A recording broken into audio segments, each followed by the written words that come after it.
दोस्तों, हम सब जानते हैं कि हमारी पूरी धरती का असली एनर्जी सोर्स कौन है? सूरज। लेकिन क्या आपने कभी सोचा है कि ये सूरज जो हमें लाइफ देता है, कभी कभी हमारी टेक्नोलॉजी और स्पेस मिशंस के लिए खतरा भी बन सकता है? Sounds unbelievable, right? But it's true. Solar storms और फ्लेयर्स सैटेलाइट्स को डैमेज कर सकते हैं, एस्ट्रोनॉट्स की लाइफ रिस्क कर सकते हैं और हमारे जीपीएस सिस्टम्स को भी कोलैप्स करवा सकते हैं। और इसी रीजन से इंडिया ने लॉन्च किया अपना पहला solar observatory mission, Aditya L1।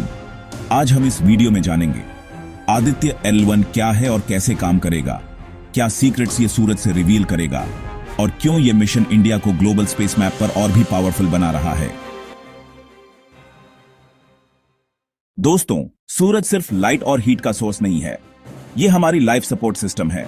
Without sun, no plants, no photosynthesis, no life.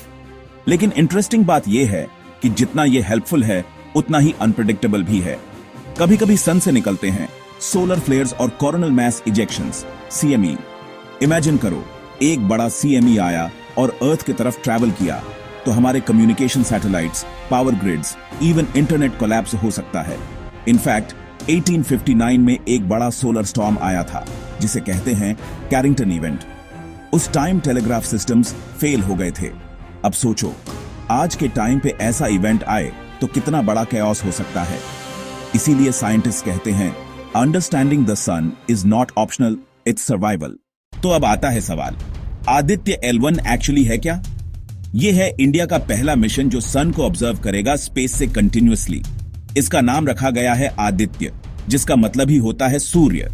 अब आप सोच रहे होंगे LLN का क्या मतलब है? दोस्तों, L1 यानी लैग्रेंज पॉइंट 1, ये वो जगह है अर्थ और सन के बीच जहां ग्रेविटेशनल फोर्सेस बैलेंस हो जाते हैं। यहां स्पेसक्राफ्ट कंफर्टेबली पार्क हो सकता है और बिना ज्यादा फ्यूल के कंटिन्यूअसली सन को ऑब्जर्व कर सकता है। यह पॉइंट है अर्थ से लगभग 1.5 मिलियन किलोमीटर दूर, यानी 4 टाइम्स ज्यादा दूर जितनी दूरी अर्थ और मून के बीच है। आदित्य L1 के अंदर हैं 7 साइंटिफिक इंस्ट्रूमेंट्स जिन्हें कहते हैं पेलोड्स। ये इंस्ट्रूमेंट स्टडी करेंगे फोटोस्फीयर, सन की सरफेस, क्रोमोस्फीयर, मिडल लेयर और कोरोना, आउटर मोस्ट लेयर जो सबसे ज्यादा हॉट है। आदित्य L1 के पेलोड्स स्पेशली डिजाइन किए गए हैं ताकि वो अलग अलग लेयर्स के सीक्रेट समझ सके। VLC, visible emission line coronagraph, ये सबसे बड़ा और कॉम्प्लेक्स पेलोड है जो कोरोना को ऑब्जर्व करेगा।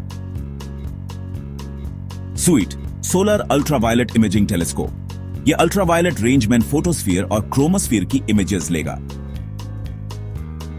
एस्पेक्स और पापा, ये स्टडी करेंगे सोलर विंड्स को, और बाकी के इंस्ट्रूमेंट्स मैग्नेटिक फील्ड और एनर्जेटिक पार्टिकल्स को मेजर करेंगे।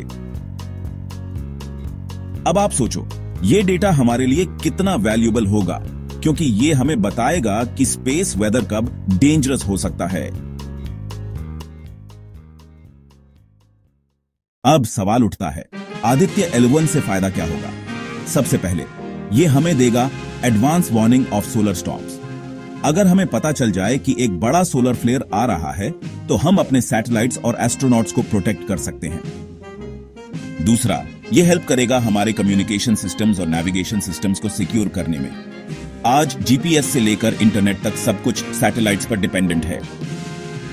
तीसरा, यह हमारे फ्यूचर स्पेस मिशंस जैसे मून और मार्स के लिए सेफ्टी शील्ड बनेगा।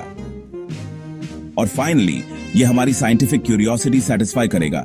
Why is the sun's corona hotter than its surface? एक पजल जो अभी तक अनसॉल्व्ड है।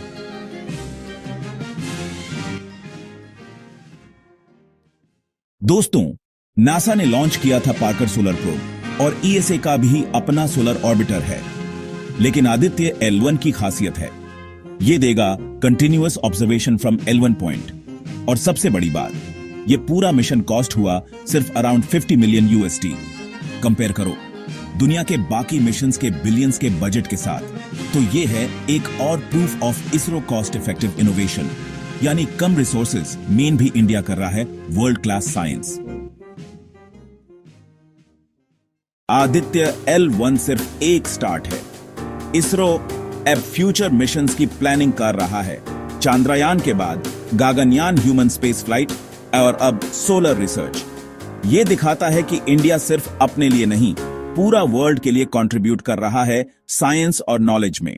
तो दोस्तों, आदित्य L1 है सूर्य के सीक्रेट्स को समझने की हमारी कोशिश। एक ऐसा मिशन जो सिर्फ साइंस को आगे नहीं ले जाएगा, बल्कि हमारे अर्थ को भी सेफ बनाएगा। Remember this mission is not just about watching the sun, it's about protecting our future. अगर आपको ये कहानी अच्छी लगी तो लाइक, शेयर और सब्सक्राइब करना मत भूलना, क्योंकि स्पेस की कहानियां अभी बहुत बाकी हैं।